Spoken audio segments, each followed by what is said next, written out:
So, what if the history of the Americas that we've all been taught is just one small chapter of a much, much bigger story?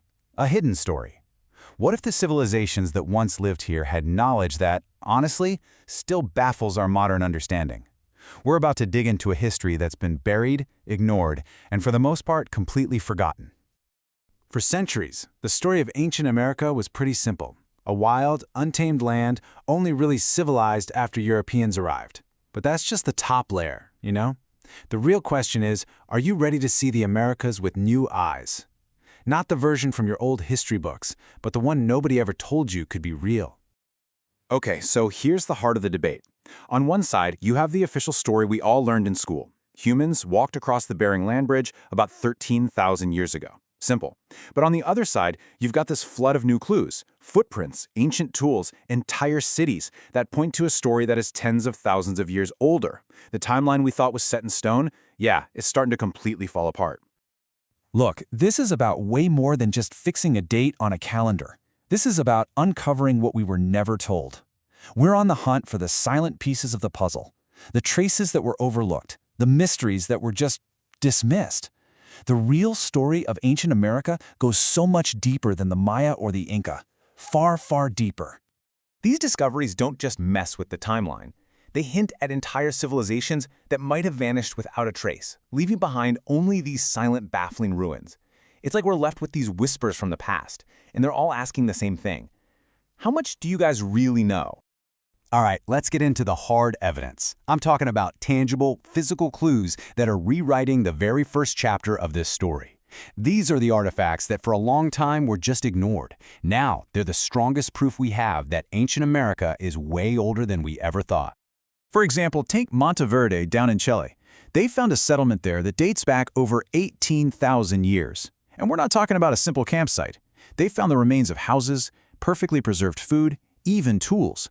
All clear signs of a settled lifestyle, a full 5,000 years before humans were even supposed to be on the continent. Then you've got White Sands, New Mexico. This is just incredible. Hundreds of fossilized human footprints, dated to 23,000 years ago, and they're perfectly preserved right alongside the tracks of mammoths and giant sloths. This isn't just a clue, it's a literal trail of people walking around during the peak of the Ice Age. And believe it or not, it goes back even further. Down in Brazil, at a site called Pedra Furada, archaeologists unearthed stone tools dating back over 32,000 years. A discovery like this doesn't just challenge the old framework, it pretty much shatters it into a million pieces. So why are we only hearing about this now? Well, this quote right here really gets to the heart of the problem. For decades, evidence was being thrown out, not because it was bad science, but because the dates were just too old to be believable. It shows you there was this mindset that just refused to accept what the data was clearly saying. Isn't science supposed to follow the evidence, especially when it's inconvenient? Okay, so if the timeline is completely wrong, what else is? Let's shift gears from when people got here to what they were capable of. Because scattered all across the Americas, there are these ancient cities built with a level of planning and engineering that just seems impossible for their time. Deep in Peru, you find Caral, a city as old as the Great Pyramids of Egypt. But what's really fascinating is what archaeologists didn't find there. Any signs of war. No fortresses, no weapons, nothing. Instead, they found musical instruments and pyramids that were engineered to resist earthquakes. This was a massive, peaceful city built by a super innovative culture, long before the Inca ever showed up. And then you've got these incredible things, the Olmec heads. These are colossal stone sculptures, some weighing over 50 tons. They were carved from basalt boulders that were quarried miles and miles away and somehow moved through dense, swampy jungle. I mean, just think about that for a second. No wheels, no draft animals, no metal tools. How did they do it? But maybe the most baffling place of all is Pumapunku in Bolivia. The stone they used here is nearly as hard as diamond, yet it's carved with what looks like machine-like accuracy. We're talking about these giant H-shaped blocks with laser-flat surfaces and perfect right angles that interlock like puzzle pieces. Modern engineers have studied this site and basically just shrug. They have no idea how it could have been done with ancient tools. So this lost history isn't just about impossible buildings. It's also about a level of abstract thinking and deep ecological knowledge that really challenges our modern assumptions about the past. And the evidence is there. You just have to know where to look. It's encoded in the soil, in knotted strings, and in the very alignment of the stones. You know, in the Amazon, there's this stuff called terra preta, or black earth. It's a man-made, super-rich soil that was deliberately engineered over generations. And the amazing part is, it doesn't degrade. It actually regenerates itself. Thousands of years later, our best scientists still haven't fully cracked how to make it. This was next-level ecological engineering. The huge Incan Empire was incredibly organized, right? But they had no written alphabet. So how did they manage it all? With this, the quipu. It was this complex system of knotted cords they used to store all kinds of information. Census data, crop yields, even their history and myths. The position, the color, the type of knot, it all meant something.